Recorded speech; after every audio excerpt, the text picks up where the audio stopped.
Ration బియ్యం అక్రమ రవాణాపై ఆంధ్రప్రదేశ్ ప్రభుత్వం ఉక్కుపాదం మోపుతోంది. కాకినాడ పోర్టులోని స్టెల్లా నౌకలో పెద్ద ఎత్తున రేషన్ బియ్యం పట్టుబడడంతో ప్రభుత్వం ఈ మేరకు కీలక నిర్ణయాన్ని తీసుకుంది. రేషన్ బియ్యం అక్రమ రవాణాపై సిబిసిఐడి విచారణకు మంత్రి నాదెండ్ల మనోహర్ కీలక ఆదేశాలు ఇచ్చారు. విశాఖలో పర్యటిస్తున్న మంత్రి నాదెండ్ల రేషన్ బియ్యం మాఫియాపై ఉక్కుపాదం మోపేలా కీలక ప్రకటన చేశారు.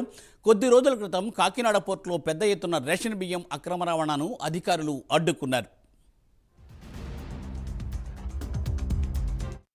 వారం రోజుల క్రితం కాకినాడ సందర్శించి దానికి 3 రోజుల ముందు స్టెల్లా అనే నౌకలో పీడిఎస్ రైస్ డైవర్ట్ అవుతుందనే సమాచారం అందించిన తర్వాత జిల్లా కలెక్టర్ గారిని ఇతర అధికారులను అక్కడ పంపించి వివరాలన్నీ తెప్పించుకున్న తర్వాత ఆయన స్వయంగా వచ్చారు ఇన్స్పెక్ట్ చేయడానికి. అక్కడ ఉన్న పరిస్థితులు వాస్తవాలు రాష్ట్ర ప్రజలందరూ కూడా చూశారు. ఒక ఉక్కుపాదంతో జీరో టాలరెన్స్తో ఒక ప్రక్షాళన జరగాలనే ఆలోచనతోటి ఇప్పుడు ఈ సీరియస్ అంశం అని గుర్తించి గౌరవ ముఖ్యమంత్రి గారు ఈరోజు సిబిసిఐడి ఎంక్వైరీ ఆర్డర్ చేశారు. కాబట్టి ఖచ్చితంగా చాలా పారదర్శకంగా ఒక ప్రజలు ఏ విధంగా ఆందోళన చెందుతున్నారో, ఏ విధంగా అక్రమంగా బియ్యాన్ని వీళ్ళు తరలిస్తున్నారో వీటిపైన సమగ్రంగా విచారణ జరుగుతుంది. తప్పకుండా ఒక ప్రక్షాళన దిశగా నడుస్తున్నాం కాబట్టి నిజాయితీగా ఈ కార్యక్రమం ముందుకు సాగాలని ప్రజలందరూ కూడా సహకరించాలని మీడియా మిత్రులు కూడా చాలా సహకరించారు. ఇంకా సహకరించాల్సిన అవసరం ఖచ్చితంగా ఉంది. 210 మెట్రిక్ టన్నులు వాళ్ళు కొనుగోలు చేస్తే 54,663 మెట్రిక్ టన్నులు మా కూటమి ప్రభుత్వం కొనుగోలు చేసింది. 24 గంటల లోపే 2,280 కోట్ల రూపాయలు రైతుల ఖాతాలోకి మేము జమ చేశాం. చాలా సమర్థవంతంగా రైతుల్ని ఎక్కడ కూడా ఇబ్బంది పెట్టకుండా టెక్నాలజీని ఉపయోగించి ఒక భరోసా ఇస్తూ ప్రతి కార్యక్రమం రైతుకు మేము అండగా నిలబడాలనే ఆలోచనతోటి ఒక చక్కటి కార్యక్రమం ప్రజల్లో తీసుకెళ్తున్నాం. వారం రోజుల క్రితం కాకినాడ సందర్శించి రేషన్ బియ్యం అక్రమ రవాణాపై సిబిసిఐడి విచారణకు మంత్రి నాదెండ్ల మనోహర్ కీలకమైన ఆదేశాలను జారీ చేశారు. మంత్రి నాదెండ్ల మనోహర్ బియ్యం మాఫియాపై ఉక్కుపాదం మోపేలా ఈ కీలక ప్రకటన చేశారు. దీనిపై మరింత సమాచారాన్ని మా ప్రతినిధి శ్రీరామూర్తి అందిస్తారు. శ్రీరామూర్తి. మూర్తి, ఏదైతే గత 10 రోజులుగా రాష్ట్రాన్ని కుదిపేస్తుందో అక్రమ రేషన్ బియ్యం దందా మీద రాష్ట్ర ప్రభుత్వం ఉక్కుపాదం మోపుతుంది. గత నెల 27వ తేదీన కాకినాడ పోర్టులో జిల్లా కలెక్టర్ సన్మోహన్ ఏదైతే అక్రమ రవాణా అవుతున్న ఆ బియ్యాన్ని ఏదైతే స్టెల్లా పనామా నౌకలో గుర్తించారో అప్పటి నుంచి కూడా ఒక విషయం కంటే మరొక విషయం మీద అనేక అంశాలు ఈ పోర్టు నుంచి అక్రమ బియ్యం రవాణా, రేషన్ బియ్యం రవాణా మీద బయటకు వస్తున్న పరిస్థితులు ఉన్నాయి. మొత్తానికి దీని మీద Pawan Kalyan, deputy CM Pawan Kalyan Kakinada anchorage పోర్టులో పర్యటించి మొత్తం వ్యవహారాన్ని అంతా కూడా పరిశీలించిన తర్వాత మొత్తం దీనిపైన సమగ్రమైన విచారణకు ఆదేశించాలని రాష్ట్ర ప్రభుత్వం నిర్ణయానికి వచ్చింది. దీంతో బహిరంగంగా మీడియా సమావేశంలోనే పవన్ కళ్యాణ్ మాట్లాడిన తర్వాత ముఖ్యమంత్రి చంద్రబాబుతో పవన్ కళ్యాణ్ ప్రత్యేకించి సమావేశమయ్యారు. ఆ తర్వాత కేబినెట్లో కూడా ఈ విషయాన్ని చర్చించారు. అక్రమంగా రాష్ట్రం నుంచి రేషన్ బియ్యం తరలిస్తున్న విధానం పట్ల అది ఒక స్మగ్లింగ్ డన్గా కాకినాడ తయారైందని చెప్పి కాకినాడ ప్రభుత్వం ఒక స్మగ్లింగ్ డన్గా తయారైంది అని చెప్పి అభిప్రాయానికి వచ్చారు. దీంతో చూసినట్లయితే ఈరోజు సిబిసిఐడి విచారణకి రాష్ట్ర ప్రభుత్వం ఆదేశించిందని చెప్పి పౌర సరఫరాల శాఖ మంత్రి నాదెండ్ల మనోహర్ విశాఖపట్నంలో ప్రకటించారు. ఏదైతే కేవలం కాకినాడ పోర్టులో ఒక స్మగ్లింగ్ దండగా తయారైంది. కేవలం కాకినాడ పోర్టే కాదు, గంగవరం, విశాఖపట్నం, కృష్ణపట్నం పోర్టుల నుంచి కూడా భారీగా అక్రమ రేషన్ బియ్యం అక్రమ రవాణా జరిగింది. ఇందులో అతి భారీగా జరిగింది కాకినాడ పోర్టు నుంచే.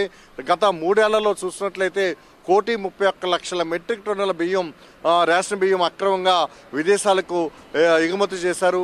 అది కాకినాడ యాంకరేజ్ పోర్ట్ నుంచి, అలాగే సీ పోర్ట్ నుంచి, అంటే డీప్ వాటర్ పోర్ట్ నుంచి 2 విధాలుగా కూడా కాకినాడ పోర్టుల నుంచి ఎగుమతి అయినట్టుగా కూడా ప్రాథమిక విచారణలో వెల్లడైంది. దీంతో మొత్తం ఈ దర్యాప్తుని రాష్ట్ర ప్రభుత్వం వేగవంతం చేసింది.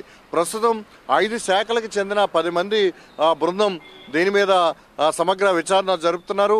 నిన్న కాకినాడ యాంకరేజ్ పోర్టులో ఏదైతే సముద్రంలో 10 అంటే ఒడ్డుకి 10 నాటికల్ మైళ్ళ దూరంలో సముద్రంలో లంగర్ వేసి ఉన్న ఏదైతే స్టెల్లా ఎల్ పనామా నౌకలోని దిగి అక్కడ బృందం అంతా కూడా మొత్తం ఏ బియ్యం నౌకలో ఉన్నవి అనేది శాంపిల్స్ సేకరించారు.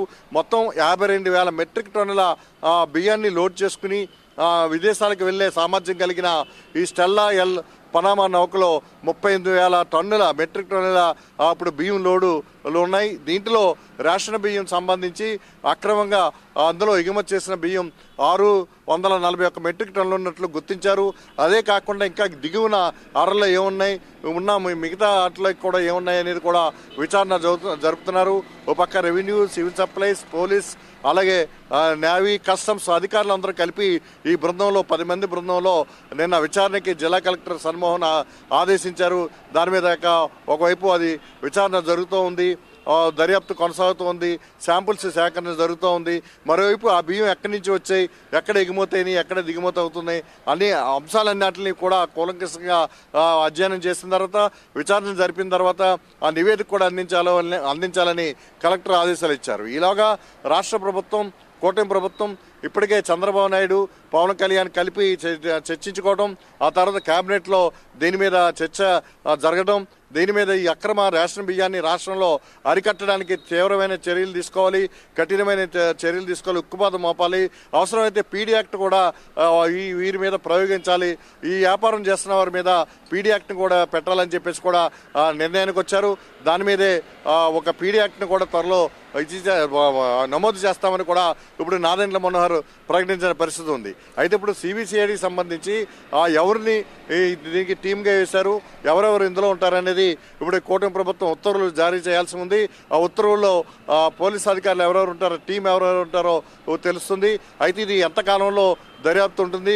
కేవలం అంటే గంగవరం, విశాఖపట్నం, కృష్ణపట్నం పోర్టులే కాకుండా పోర్టుల్లో విశాఖపట్నం పోర్టు మీద కూడా ఈ రాష్ట్రం బియ్యం అక్రమ రవాణా మీద దృష్టి పెట్టాలని చెప్పి కూడా నిర్ణయించుకున్నట్టుగా తెలుస్తుంది. అయితే కాకినాడ పోర్టు ప్రధానంగా ఈ బియ్యం ఎగుమతిలో ప్రధాన భూమిక పోషిస్తుందని చెప్పి రాష్ట్ర ప్రభుత్వం భావిస్తుంది. ఇక గతం నుంచి కూడా ఈ పోర్టు నుంచి ఎన్ని ఎగుమతులన్నీ, ఎంత కన్సైన్మెంట్ వెళ్ళింది, ఎంతెంత బియ్యం ఎక్కడి నుంచి వెళ్ళాయని కూడా ఆరా తీయనున్నారు. మొత్తానికి చూసినట్లయితే ఇవాళ సిబిసిఐడికి విచారణకి అప్పుడు రాష్ట్ర ప్రభుత్వం ఆదేశించడం మరొక కీలక పరిణామంగా భావించాలి. దీంట్లో అన్ని జిల్లాల నుంచి కూడా కొన్ని ఇక్కడికి కాకినాడ పోర్టుకి ఈ రేషన్ బియ్యం అక్రమంగా చేరుకోవటం, ఇక్కడి నుంచి ఎగుమతి కావటం, కొన్ని రైస్ మిల్లర్ల నుంచి బియ్యం ఇక్కడికి చేరుకోవటం, కొన్ని పాలిష్ చేసిన బియ్యం రావడం, ఇలాంటి కొన్ని పరిణామాలన్నీ ఉన్నాయి. ఇందులో ఎవరెవరు ఇన్వాల్వ్మెంట్ ఎంతవరకు ఉంది, ఎట్లా ఉంది, దీనికి ఒక స్మగ్లింగ్, బియ్యానికి స్మగ్లింగ్ అనగా కాకినాడ పోర్టు తయారైందని కూడా నాదెండ్ల మనోహర్, అలాగే డిప్యూటీ సీఎం పవన్ కళ్యాణ్ కూడా ఇది ఒక స్మగ్లింగ్ అనగా తయారైందని చెప్పి ఆయన వ్యాఖ్యలు చేసిన పరిస్థితి. ఈ నేపథ్యంలో ఈరోజు సిబిసిఐడి ఎంక్వైరీకి ఆదేశించడం చూసినట్లయితే దీంట్లో లోతైన విచారణ జరిగినట్లయితే ఇందులో ఎవరెవరు పెద్ద మనుషులు ఉన్నారనేది తేలనుంది. అయితే జాతీయ స్థాయి నుంచి కూడా ఈ రేషన్ బియ్యం అక్రమ రవాణాకి డన్గా ఉన్న పరిస్థితి ఉంది. జాతీయ స్థాయి నుంచి కూడా ఎవరెవరు ఉన్నారో కూడా ఎంక్వైరీలో బయటకు వస్తాయని చెప్పి కూడా కూటమి ప్రభుత్వం భావిస్తుంది. మొత్తానికి చూసినట్లయితే కాకినాడ యాంకరేజ్ పోర్టు, అలాగే డీప్ వాటర్ పోర్టు మీదుగా ఏదైతే రేషన్ బియ్యం పేదలకి రూపాయికే కిలో బియ్యం పంపిణీ చేస్తున్న ఈ బియ్యాన్ని అక్రమంగా ప్రతి నెల తరలిస్తున్న విధానం ఏదైతే ఉందో దీని మీద సిబిసిఐడి విచారణలో ఏ విషయాలు వెలుగులోకి వస్తాయో చూడాల్సి ఉంది. Murthy, thank you Sriramurthy, thanks for update.